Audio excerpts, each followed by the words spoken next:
Olá, sejam todos bem-vindos à nossa Escola Bíblica Online. É um prazer tê-los aqui novamente.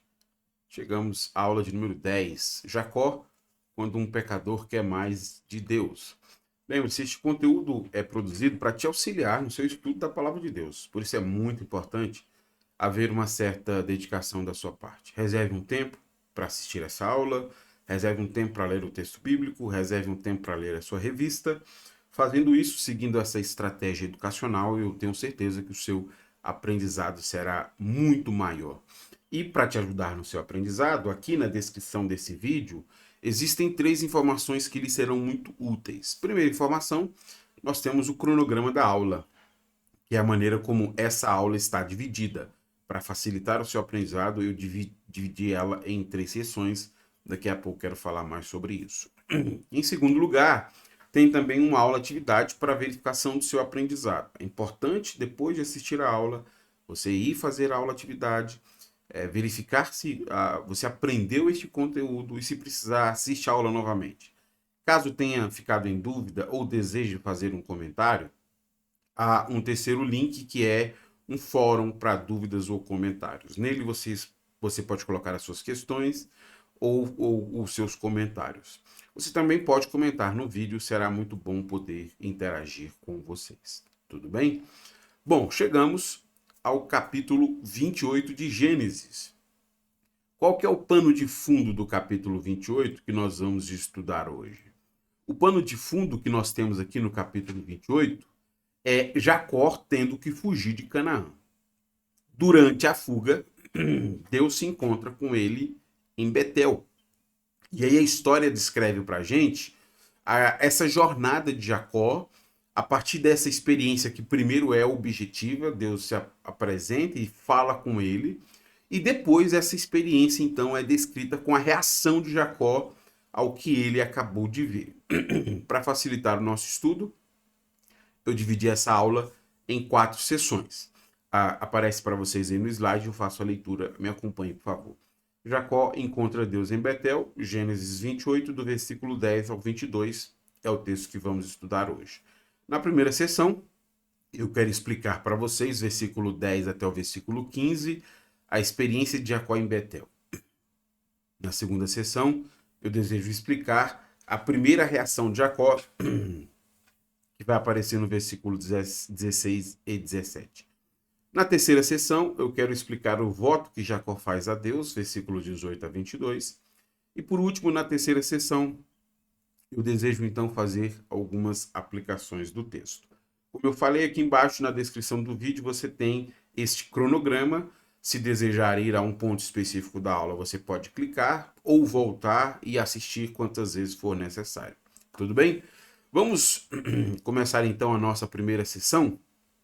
O que nós teremos do versículo 10 até o versículo de número 15, que é essa experiência de Jacó em Betel, é uma experiência objetiva de Jacó vendo e ouvindo Deus falar. Vamos ler? Começa tudo no versículo 10 e 11. Nesse meio tempo, Jacó partiu de Berseba e rumou para Harã. Quando o sol se pôs, Jacó chegou a um bom local para acampar e ali passou a noite. Encontrou uma pedra para descansar a cabeça e se deitou para dormir. Bom, o Jacó está saindo de Berseba, que era a base de Isaac, e está indo para Harã. Durante a viagem, Jacó é surpreendido pela noite, né? Chegou a noite. Como ele não encontra uma hospedagem, ele decide fazer ali um, um local improvisado para dormir.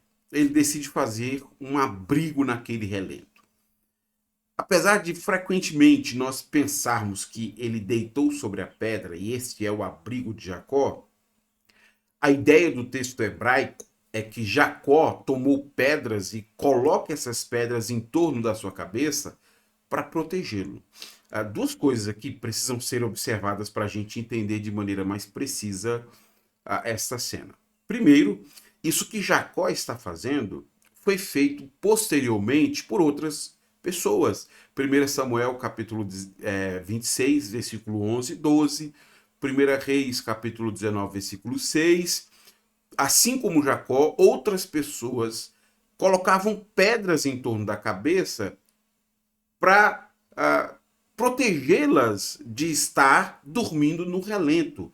Então essas pedras elas não eram colocadas como travesseiro, mas como proteção para a pessoa que precisaria dormir no relento. A segunda coisa que nós precisamos observar aqui é que não há nenhuma sugestão sobre essa ser uma pedra grande o suficiente para ele fazer como travesseiro. Bom, feito essas duas observações, nós vemos que Jacó agora tem um abrigo improvisado. Ele coloca as pedras em torno da sua cabeça para fazer um abrigo, e agora que ele está abrigado para dormir no relento, Jacó então finalmente dorme. E durante o sono, Jacó tem uma visão de Deus. Veja comigo o versículo de número 12. Enquanto dormia, sonhou com uma escada que ia da terra ao céu, e viu os anjos de Deus que subiam e desciam pela escada. Então, Jacó dorme naquele abrigo, tem um sonho, e este sonho é uma visão que ele passa a descrever para a gente. Três coisas Jacó descreve para a gente que são mencionadas nesse sonho. Primeira característica desse sonho é que Jacó diz que há uma escada ou uma rampa, depende da tradução e do momento histórico. Aqueles que preferem uma tradução mais egípcia traduzem como escada, aqueles que preferem babilônica como uma rampa, mas o fato é que há aqui uma escada ou uma rampa que liga a terra até os céus. Segundo, esses anjos estão descendo e subindo por essa escada, ou subindo e descendo, como o texto apresenta.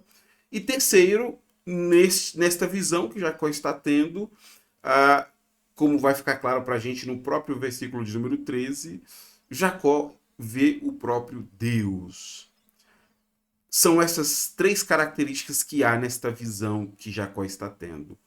E veja que, em se tratando dos anjos, isso que Jacó está vendo precisa ser compreendido por nós dentro de uma compreensão teológica do mundo antigo.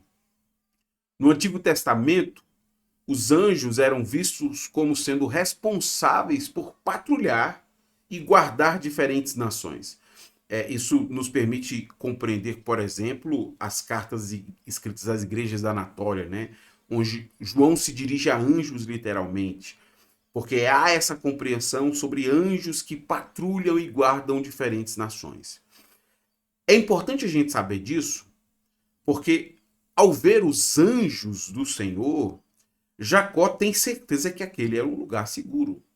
Mesmo que ele esteja fugindo, ele sabe que ali onde ele está no sonho é um local onde há proteção de Deus. Isso vai ficar muito mais evidente para a gente no versículo 13, onde o próprio Deus vai falar com Jacó.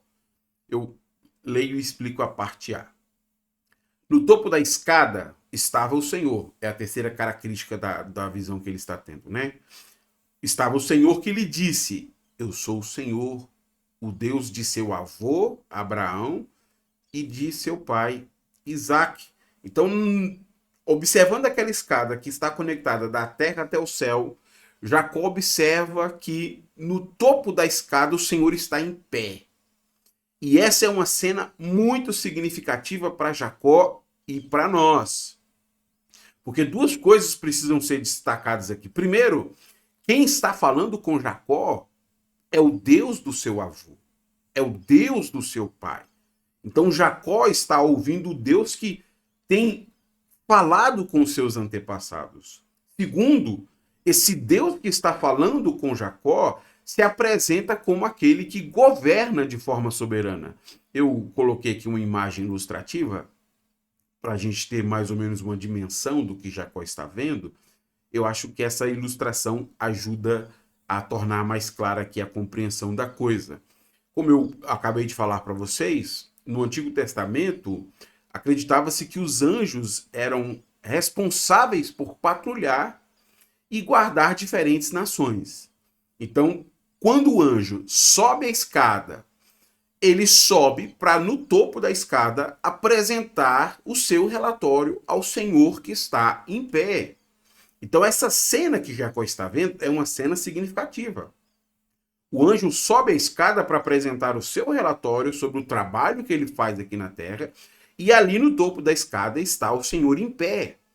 Depois de prestar o seu relatório ao soberano Senhor que governa sobre toda a criação, e por isso que os anjos apresentam esse relatório, depois de apresentar o relatório, eles descem a escada. Esse ponto teológico é importante, porque nessa imagem nós estamos vendo uma compreensão sobre o papel e a figura dos anjos, Deus como Senhor e soberano sobre toda a criação, e nesse momento, o Senhor soberano sobre toda a criação, ao invés de ouvir e falar com os anjos que sobem e descem para apresentar os seus relatórios, o Senhor se volta a Jacó e começa anunciando a Jacó quem ele é. Ele diz: eu sou o Senhor, o Deus de seu avô Abraão, o Deus de seu pai Isaque. Depois de se apresentar, o Senhor então faz a Abraão algumas promessas. Eu fiz questão de enumerar, só para a gente ter muito claro as promessas que o Senhor lhe faz. O Senhor começa no versículo 13, parte B, e vai até o versículo 14. Primeira promessa: a terra na qual você está deitado lhe pertence. Eu a darei a você e aos seus descendentes. Segunda promessa, versículo 14: seus descendentes serão tão numerosos quanto o pó da terra. Terceira promessa: eles se espalharão por todas as direções, leste e oeste, norte e sul. Quarta promessa: e todas as famílias da terra serão abençoadas por seu intermédio e de sua descendência. Então essas promessas aqui para Jacó são um consolo. O mesmo Deus que falou com Abraão, Isaque, com seu avô e com seu pai, agora está falando com ele. As mesmas promessas que foram feitas a Abraão e Isaque agora são repetidas para Jacó. E isso, para ele é importante. Ouvir isso do Senhor é muito importante. Porque nesse exato momento, Jacó está fugindo de Canaã. Mas o Senhor promete a Jacó que está fugindo: essa terra será sua. Você voltará para essa terra. Os seus descendentes e você vão morar neste lugar. E aqui é importante traçar esse paralelo, porque ele fica assim bem óbvio para nós, né? A primeira vez quando Deus fez essa promessa a Abraão foi quando Abraão estava se estabelecendo na terra. Inclusive nós temos essa aula aqui. Quando Abraão chega para se estabelecer na terra, Deus faz essa promessa para ele. Fazendo um paralelo com Jacó, essas mesmas promessas são feitas a Jacó, mas não quando ele está se estabelecendo na terra, mas quando ele está fugindo da terra. Fugindo da terra, o Senhor reafirma as promessas que já havia feito ao seu descendente Abraão e ao seu descendente Isaque. Aqui nós temos uma fala de Deus que fica muito clara no versículo 13, no versículo 15, onde de forma mais objetiva o Senhor promete isso que está dizendo a ele sobre o seu próprio bem-estar. Versículo 15. Além disso, estarei com você e o protegerei aonde quer que vá. Um dia trarei você de volta a essa terra. Não o deixarei enquanto tiver terminado de lhe dar tudo que prometi. Se a pessoa que está lendo o texto tiver dúvidas sobre as intenções de Deus, tudo agora fica muito claro. Apesar de Jacó estar fugindo dessa terra, o Senhor promete conservá-lo com vida para que ele volte e more nessa terra. E a maior segurança que Jacó tem que esta promessa vai se cumprir se baseia nessa afirmativa: o Senhor está com você, o Senhor está comigo. O Senhor estará comigo, e o Senhor diz isso a Jacó, e suas promessas também estão sobre mim. Isso que Jacó acabou de ouvir de Deus é muito animador. Porque independente das reviravoltas pelas quais Jacó possa passar daqui para frente, o Senhor estará com Jacó. O Senhor estará com Jacó para salvá-lo de qualquer desastre que lhe venha a acontecer durante o percurso. O Senhor estará com Jacó para garantir que ele retorne para este lugar que o Senhor lhe está prometendo.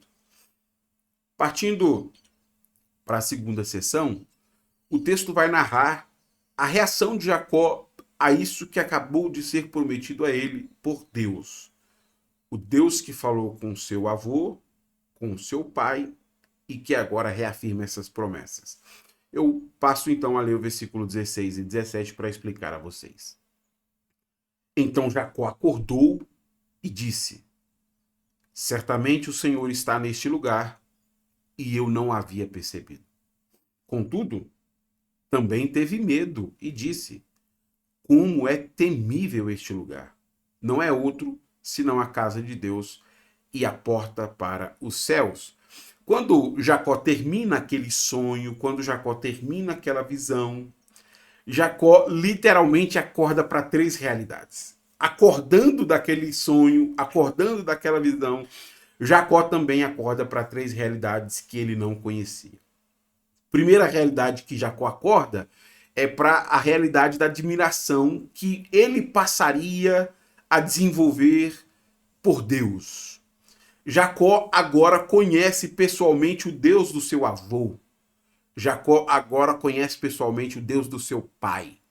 E ele descobre como o Deus do seu avô e o Deus do seu pai é misericordioso. Então ele acorda para a realidade da admiração. Segundo, Jacó acorda para a realidade da adoração. Assim como seus antepassados, quando ouviam esta promessa, Jacó acorda para a realidade de que ele deve adorar ao Senhor, porque o Senhor é misericordioso, ele é digno de adoração. Ele é compassivo, longânimo, e fez promessas a eles. E assim como seus antepassados, ele adora ao Senhor depois de ouvir essas promessas. Jacó acorda para a realidade da adoração, que foi frequente na vida de Abraão, que foi frequente na vida de Isaac, e que agora fará parte da vida de Jacó. Terceiro, além de despertar para a realidade da admiração e para a realidade da adoração a Deus, Jacó também desperta para a terceira realidade, que é a realidade da presença de Deus que causa medo. E isso na literatura bíblica não é uma sensação que só Jacó experimentou. Na literatura bíblica, quando outras pessoas, outros pecadores como Jacó, como eu e como você, se encontram com Deus, o santo, é assim que essas pessoas ficam. Como a gente sabe que alguém está diante de Deus? Quando a pessoa fica atemorizada. Porque diante do Senhor, a pessoa assume a consciência do seu estado de pecado. Diante do Senhor, a pessoa percebe o quanto ela é indigna de estar ali, na presença de Deus. Por isso que ao longo das Escrituras, o encontro com Deus sempre vai trazer medo. Quando Jacó acorda para essa realidade, que ele está diante da presença de Deus, ele então decide antecipar o nome que ele vai dar àquele lugar. Aquele lugar se chamava Luz. Mas Jacó vai dar outro nome para aquele lugar. Aquele lugar vai passar a se chamar Betel. E Betel significa exatamente esta afirmativa de Jacó aí. Betel significa casa de Deus. Betel significa porta para os céus. Para Jacó, aquele lugar é Betel. Aquele lugar é a porta do céu. E essa também é uma ideia teológica muito familiar no mundo antigo, né? Deixa eu citar um exemplo aqui só para que você tenha consciência disso. A palavra, por exemplo, Babilônia, significa porta de Deus. Porque na compreensão dos babilônicos, a cidade Babilônia, a capital da cidade Babilônia, era um acesso até Marduk, o principal deus babilônico. Então, no mundo antigo, eles tinham essa compreensão de certos lugares sagrados como sendo uma porta de acesso a Deus. Mas para Jacó, depois de estar diante da presença de Deus, ele decide afirmar que, na verdade, a porta dos céus não é Babilônia. A porta para os céus é aquele lugar. O lugar para acessar a presença de Deus é ali em Luz. Na terceira sessão, Jacó vai então separar uma pedra como testemunho e lembrete dessa sua experiência e do voto que agora ele vai assumir com o Senhor. Versículo de número 18 e 19. Na manhã seguinte, Jacó se levantou bem cedo, pegou a pedra na qual havia descansado a cabeça, colocou-a em pé como coluna memorial e derramou azeite de oliva sobre ela. Chamou o lugar de Betel, embora anteriormente se chamasse Luz. Esse ato de Jacó erigir uma pedra era geralmente feito no mundo antigo com duas finalidades. Por que as pessoas levantavam pedras ali em lugares? Primeiro, era uma forma de memória aos mortos, né? Então essas pedras ali representavam a memória das pessoas a mortos, como nós fazemos com cruzes, né? Atualmente a gente utiliza cruzes, mas no mundo antigo pedras eram erigidas em forma de trazer memória aos mortos. O segundo propósito por que pessoas erigiam pedras era também uma forma de criar um testemunho sobre um acordo de fronteira que era feito entre dois países. Então, dois países chegavam a um acordo, levantavam ali pedras e aquelas pedras representavam as fronteiras entre os dois lugares. Mas aqui no caso de Jacó, essas pedras que estão sendo erigidas, elas não representam nada disso. Não é uma memória aos mortos, como também não é uma divisão territorial que Jacó está fazendo com Deus. Quando Jacó está erigindo essas pedras, levantando elas, ele está criando primeiro um lembrete da promessa do Senhor. E também está com essas pedras assumindo um voto com Deus. Pelo peso representativo dessas pedras e disso que está acontecendo, Jacó então consagra com óleo aquelas pedras. Este lugar oficialmente está separado para adoração ao nome do Senhor. É isso que é consagrar com óleo. Consagrar com óleo é separar para Deus. E Jacó separa este lugar para adoração a Deus. Para Jacó e para os seus descendentes, aquele vai ser um lugar importante. Porque vai ser um lugar para lembrar das promessas do Senhor, como também um lugar para lembrar dos compromissos que eles assumiram para com Deus. Por que Betel é um lugar-chave na história de Israel? Porque Betel significa essas duas coisas que acabei de dizer. Primeiro, Betel significa reconhecimento dos direitos que foram feitos por Deus. Deus nos fez promessas e Betel nos lembra de tais promessas. O segundo valor significativo de Betel é porque Betel nos lembra dos deveres que nós assumimos para com Deus. Os votos que aqui são feitos. Até que Jeroboão manche a reputação de Betel, era isso que Betel significava.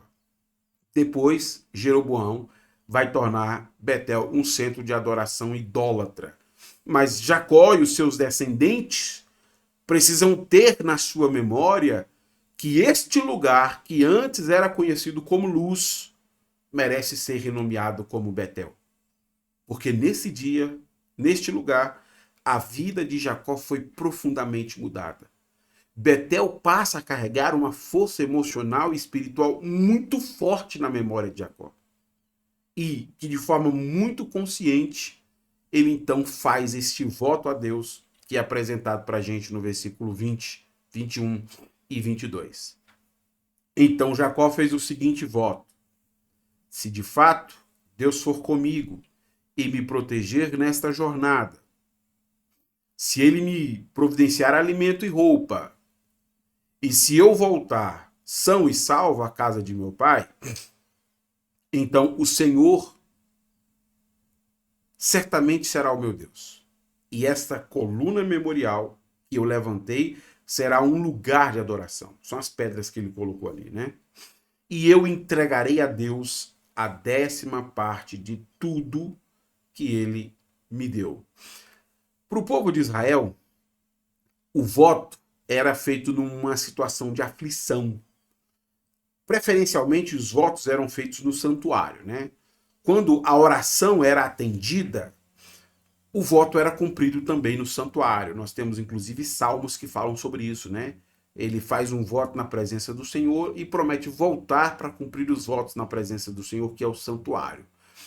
Com a ressalva do templo, que Jacó não está no templo, os votos que eram praticados pelo povo de Israel se parecem muito com o voto que está sendo feito aqui por Jacó. Jacó está numa condição de angústia, sob uma possível ameaça de morte. E exatamente por causa disso ele está fugindo. E aí, fugindo, ele recebe uma revelação inesperada. Deus diz para Jacó que ele vai retornar com segurança e vivo. Esse é o contexto do voto de Jacó. Ele está assumindo um compromisso de adorar a Deus que está lhe fazendo uma promessa antiga. Porque apenas Deus poderia garantir que aquela promessa antiga se cumprisse. Ele corre risco de vida. Por isso que ele diz que quando retornar aqui, para a casa de Deus, para Betel, que ele acabou de erigir naquelas pedras, ele promete cumprir o seu voto. E aí Jacó coloca para Deus algumas condições, né? Se me providenciar alimento e roupa. Essas condições revelam a base da confiança de Jacó. Porque essas condições que ele coloca encontram eco nas promessas que foram feitas lá no versículo 15. Como Jacó crê nessas promessas, Jacó ora colocando essas promessas como condição para o voto. Isso que ele está fazendo revela um padrão que vai ser imitado pelos seus descendentes. Por causa das promessas que foram cumpridas pelo Senhor, se espera que o povo do Senhor cumpra 3 votos que Jacó está fazendo aqui diante de Deus. Primeiro voto, que o seu povo adore ao Senhor. Segundo voto, que este povo aprenda a reverenciar este lugar como santo. A ideia aqui é ter uma consciência da santidade de toda aquela área. Terceiro voto, que este povo adore ao Senhor com seus dízimos. Essa é a grande mensagem que o autor de Gênesis deseja transmitir nesse capítulo. Jacó, o pai daquela grande nação, é um exemplo a ser seguido. Deus espera que aquelas pessoas reajam assim. Primeiro, adorando a ele. Segundo, reverenciando aquele lugar como santo. Terceiro, trazendo ao Senhor os seus dízimos. Esta é a mensagem teológica que se espera que aquelas pessoas compreendam. Partindo para a terceira sessão, para a quarta sessão, eu desejo encerrar essa aula fazendo algumas aplicações. Primeira aplicação. Na aflição do seu povo, Deus se revela como soberano que governa sobre toda a criação. A gente vê que as coisas fogem ao controle de Jacó, como também fogem ao nosso controle. Mas as coisas não fogem ao controle de Deus. A criação precisa prestar contas para o soberano que governa sobre tudo. A gente pode até perder o controle, mas Deus não. Ali, com tudo fora do controle, o que Jacó vê é que Deus continua no controle de tudo. Os relatórios continuam sendo prestados ao Senhor, porque tudo está sob o controle dele. Eu e você podemos perder o controle das coisas. E perder o controle revela o nosso tamanho e a nossa impotência. Mas perder o controle não representa nada para Deus.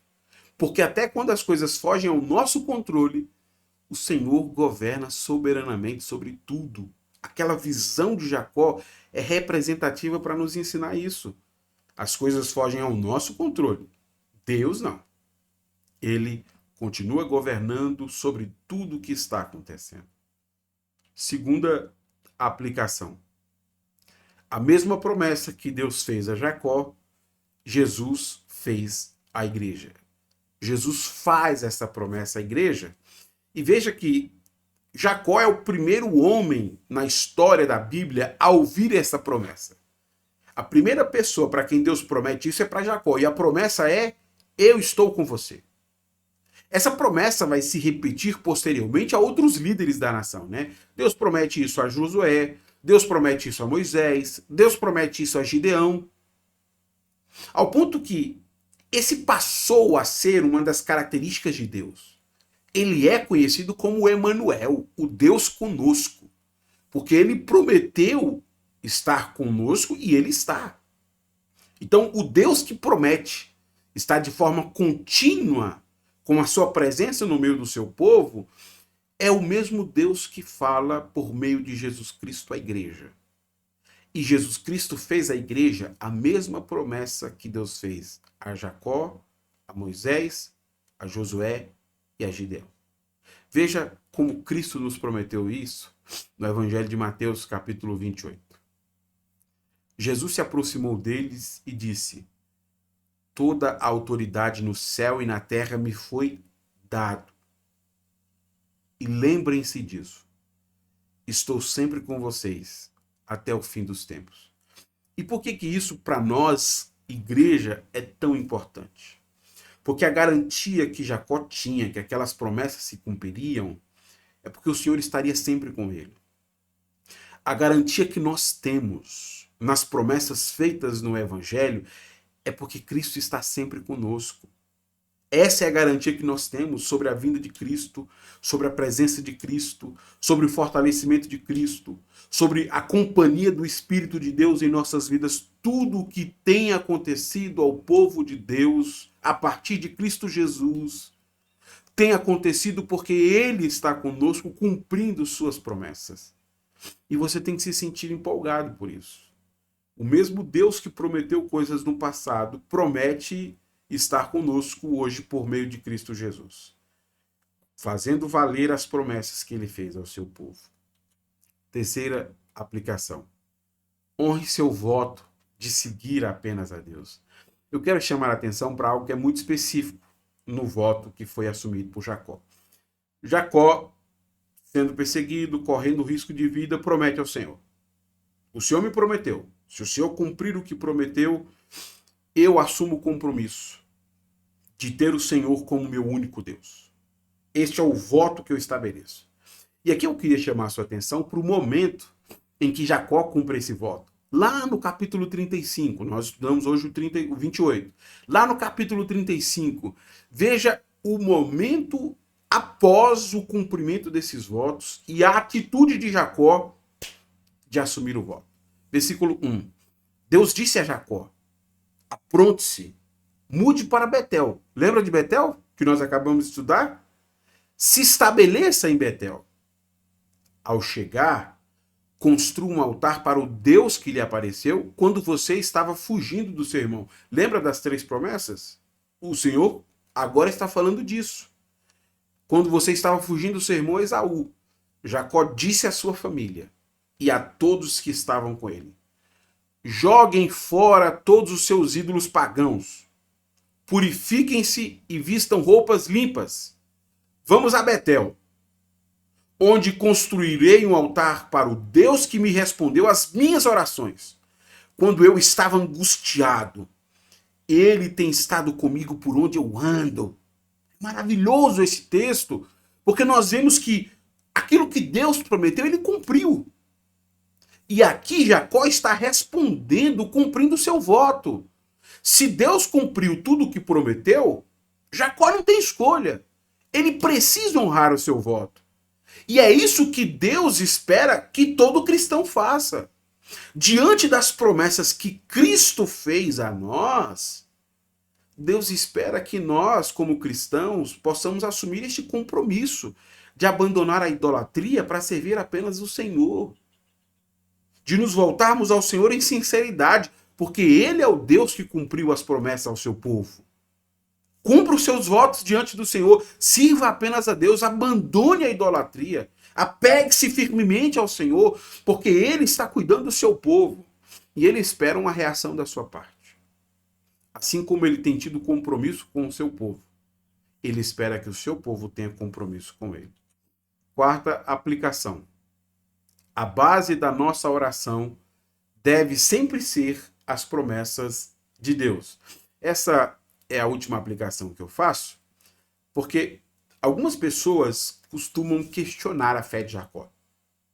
Jacó acabou de ouvir promessas do Senhor e, depois de ouvir promessas do Senhor, Jacó impõe que, se Deus cumprir isso que ele prometeu, Jacó então vai fazer um voto e vai cumprir esse voto. Algumas pessoas olham essa história e dizem: nossa, mas Jacó está vacilando na fé, né? Porque Deus acabou de falar com ele e ele ainda impõe isso como uma condição. É muito o contrário do que nós imaginamos. Quando Jacó ora pedindo um retorno seguro, ele está revelando um ato de fé e não de incredulidade. Porque na Escritura, a base da oração são as promessas divinas. O que Jacó está orando a Deus é acreditando nas promessas que Deus fez a ele. E este é um princípio básico do texto bíblico. A base da oração do povo de Deus são as promessas feitas por Deus. Deixa eu te dar um exemplo no Novo Testamento de Cristo nos ensinando isso, como a base das nossas orações são as promessas que Deus fez a nós. Os discípulos de Jesus o encontram orando, pedem para que Jesus os ensine a orar, assim como João ensinou os seus discípulos.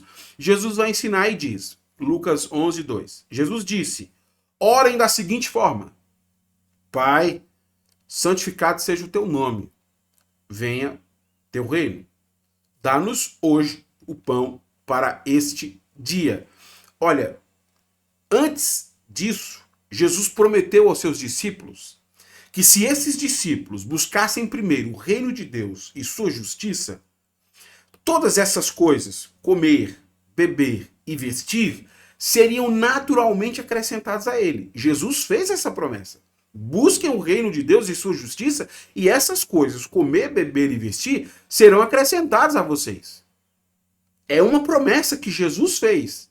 Mas aí, ensinando os seus discípulos a orar, Jesus resgata exatamente a promessa que lhes foi feita.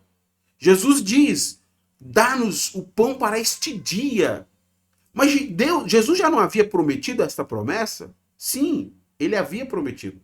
Mas os discípulos, quando vão orar, eles precisam entender que a base da oração são as promessas feitas por Deus. Você conhece as promessas de Deus?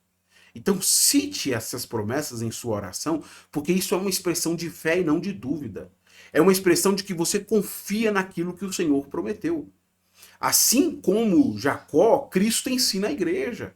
Quando vocês forem orar, coloquem como base da sua oração as promessas que foram feitas a vocês. Eu espero que esta aula tenha sido edificante a sua fé. Que Deus em Cristo abençoe você e, Deus nos permitindo, semana que vem nos encontramos aqui para seguir com o nosso estudo. Tudo bem? Até a próxima.